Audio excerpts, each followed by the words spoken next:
Hi everybody, it is a miserable rainy day, but hey, I can't complain about it because I'm off-road getting this brand new 2020 Jeep Wrangler dirty. Now, in this video, I have been accused lately of talking too much and not off-roading enough, so right now, I'm taking the Wrangler and we're doing nothing but off-road driving. I'm gonna tackle some steep hills, some mud, some sandy whoops, and we're gonna see if this thing truly is the ultimate off-road vehicle straight from the dealership. What are we waiting for? Let's get to it.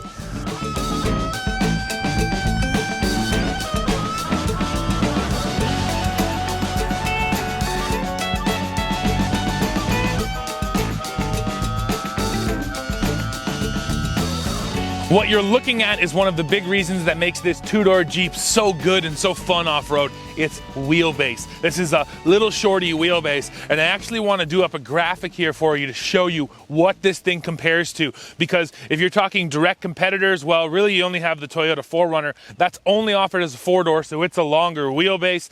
Any of the off-road pickup trucks, the ZR2, the Raptor, the Rebel, even the Tacoma TRD Pro, all of them longer wheelbases than this Wrangler. Heck, even some small cars have comparable wheelbases. Right off the top, everybody, just so you don't get confused, this video was filmed over 2 days. Today, it's the rainy, sad day, but I'm still having fun out here in the mud. And then the first day, you'll actually notice a lot of the footage. It was really sunny and nice, and we actually brought a drone out and flew it too. So, just in case you're wondering, this is actually 2 days of fun you're watching, not just one.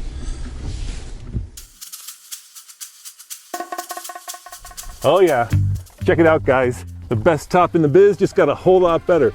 The Super Top Ultra features some of the most advanced tech. Let me show you. It only takes a few seconds to flip this Sunrider all the way back and get an incredible panoramic view. And here's the brilliant part. All you have to do is slide these windows out and check this out. What more can I say? It can't be any easier than that. That entire process took minutes, but if you're like me and you love that fastback look, you know, kind of nice and sexy back here, the Trek Top Ultra is the one for you. Check it out. Now I've got it down to 4 low already, and first obstacle, this good hill climb. Oh, nice Wrangler. Nicely done. So the power and the torque from 4 low is epic. No issue getting up that hill. And now let me show you how low the gearing is by going down a hill here. And I want to also show you how steep the hill is. So I'm going to run a GoPro on the inclinometer to show you exactly how steep. And guys, I have it in low. I have it locked in first. My foot's off the brake, off the gas. And here we go, 6 degrees, hold my stuff, nothing fall off, 23, 24 degrees, I saw 24 for just a flash, and now we're down. We never went a hair over 4 or 5 kilometers an hour. It's just unbelievable how well the gearing here does in the Wrangler. Who needs hill descent control when you have such low gearing? Well, this Jeep does, because it also has hill descent control. If you do want to electronically allow the Jeep to control you going downhill, you can do that. If you're in maybe 4 high or in 2-wheel drive even, and you just want to quickly pop down a hill, but you want the Jeep to control your descent, you can allow it to do it. But honestly, guys, 4 low is where it's at. And then the great things these days about so many gears and transmissions, this is an 8-speed in the Wrangler, is now that I'm back on the flatter part, I put it in drive, the transmission upshifts, and then you can actually move in low gear at speeds comfortably. I mean, I'm doing 20K right now. Then when you spin back around and get ready for the trail again, well, you can slow right back down, put it over into manual mode, stick it back into first, and then just feel all that epic torque.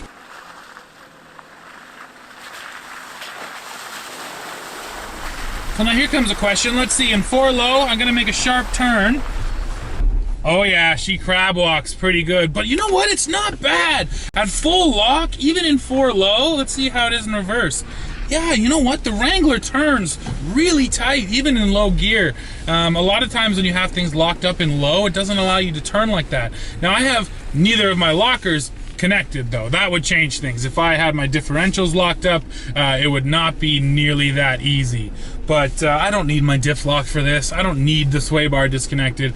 This Jeep just offers so much capability, stock right out of the box. And you guys know this. We test, you know, stock vehicles all the time, right? Way more often than we test anything that's modified. This Wrangler just absolutely feels way more capable than just about anything you can buy out there on the market, right from a dealer. Yes, the Wrangler is the king of crawling, but now let's get a little bit of speed and do a bit of splashing. And guys, I'm still in 4 low, but once again, the automatic allows me to get some speed, about 20, 25K. Here it comes. Yeah. Oh man. Guys, I know that big splashes don't really prove much off-road, but I'd be lying if I said they weren't a ton of fun. We got some bonus drone footage today, guys. And here's an added bonus of the nice flat roof on the Wrangler.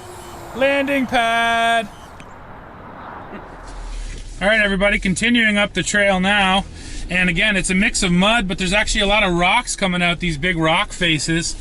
And it's working the tires a little bit, but once again, not too much. And the confidence offered by all the angles here, I mean, over 40 degrees of approach, is just epic. There's nothing out here that I've looked at that's, you know, worried me, that seems like it's gonna be too much for this Jeep. It just crawls over everything. The confidence is just outstanding in this thing, it really is. But now you might be wondering, well, what's it like on the highway? Well, let me tell you about that too. And here we are on the highway, and first of all, the first thing you notice in the Wrangler at speed is, listen, it's loud in here. There's tons of wind noise here, guys. That's just by virtue of the fact that it's an open air vehicle and that these panels come off. But even when it's all buttoned up, this is definitely quite a loud vehicle moving at speed. Now, Wranglers are known to be not the best vehicles for cruising down the highway with. Usually they wander around quite a bit, and that is true of this Wrangler, but it's also safe to say that the JL, the latest generation of Wrangler, is the best handling version yet. And when it comes to cruising down the highway, this thing is fairly easy to control. And I say fairly easy because there is still some wandering nature to it, especially on a windy day. You're just always putting these little corrections into the wheel because the Wrangler constantly feels like it has some forces acting on it to push it side to side in the lane. That is still true of the JL. If you want a Wrangler for the highway, the JL is the best one you can get, but just know that compared to a lot of other vehicles, larger SUVs and pickup trucks, this Wrangler is still pretty kind of wandery out here on the highway.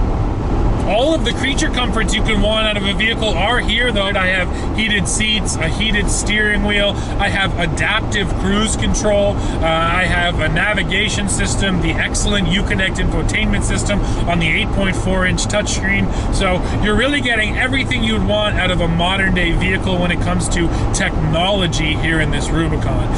And one other cool little thing about the adaptive cruise control here, guys, Jeep is one of the best brands, I would say, at really playing up its heritage, building in a couple fun Easter eggs. And you'll see here, I've got the GoPro running on the screen. When you're using the adaptive cruise control, when you pull up behind a vehicle, it actually shows up on the screen as this little classic 40s Willis Jeep. That's super cool. And then what you're seeing there is actually the distance. So see, I can increase my following distance, and that will back me off, or I can make sure I get closer. And you also notice the Jeep at the bottom of the screen, the little vehicle there, that is this exact Jeep with the Rubicon hood and the roof off and that Rubicon dash. So all those little details that FCA and Jeep pays attention to just makes this vehicle that much more fun. And by now you're probably asking, well, how much does it all cost? Well, let's go over the build sheet right now. I have a digital version of it, and we'll take a look at the price. So far, I've been quite positive about this Jeep, but now I have to be a bit negative, and that is to do with the price. This thing does not come cheap, especially here in Canada.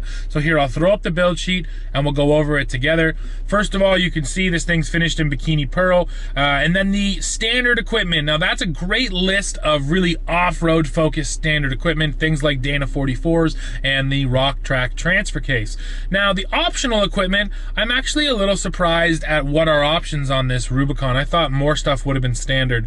The Uconnect 4C is an option you're paying for. The leather seats you're paying for. The steel bumpers you're paying extra for.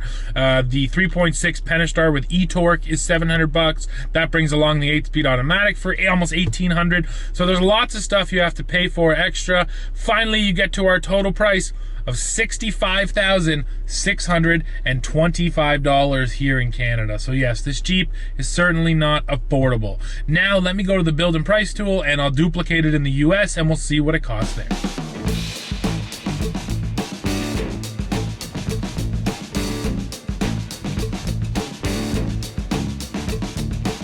So far today, I have left the sway bar connected, but you know what? Let's go ahead and disconnect that sway bar now. And I want to feel, you know, the difference from behind the wheel. Now, nothing I'm doing today is really that crazy, but still, you should feel the difference in how it flexes. So once your sway bar up front is disconnected, you're just going to be able to articulate that much more here in the Wrangler. And let's see, you know what, yeah, you do feel it. It just feels a little bit smoother as you're coming over obstacles, even not big flex events. Just because it can flex that much more and that much easier, that much freer, the front end feels just a little bit less kind of locked up. I'm about to drop over this rock here now.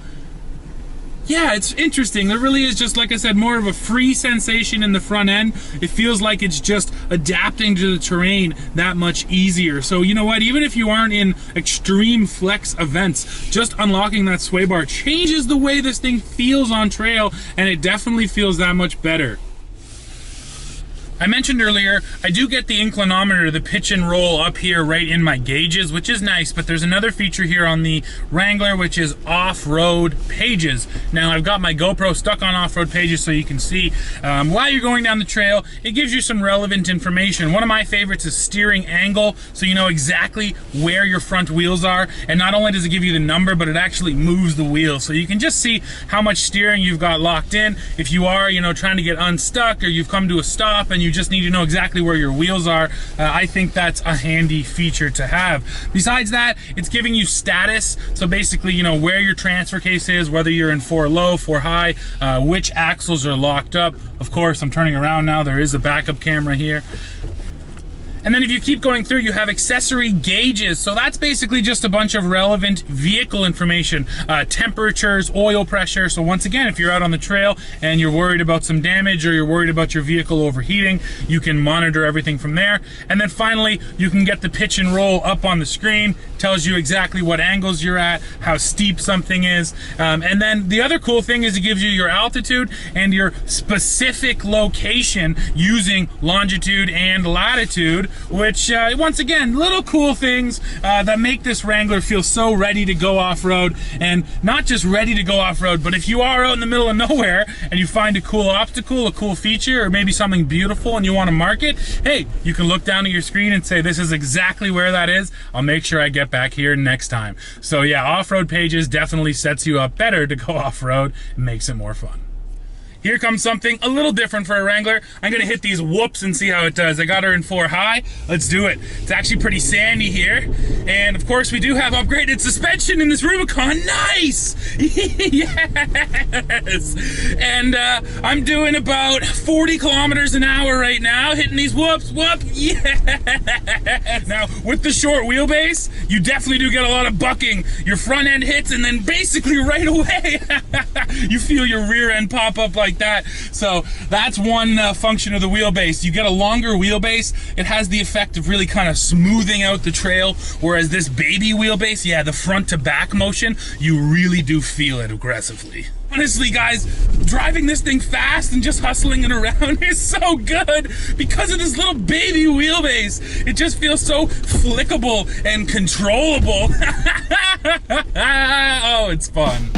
Well, everybody, to answer my question off the top, I think it's a simple one. Yes, this is the ultimate off-road vehicle you can get from a dealership. And even without the Rubicon package, the Wrangler is still so formidable. The base sport model still has tons of ground clearance, great angles. Other off-road vehicles on the market, you know, their packages, like the Raptor is great, but a stock F-150, not that great off-road. Whereas the Wrangler is purpose-built for coming out here and tackling the mud. And better yet, for 2020, it's more livable than ever. and better on road than ever before. So guys, that's it for this video. Make sure you go below, hit like, hit subscribe, and then come right back to the channel for the latest news, views, and real world reviews. Now, if you'll excuse me, guys, I got lots more mud to get on my hands and on this Jeep. Let's go.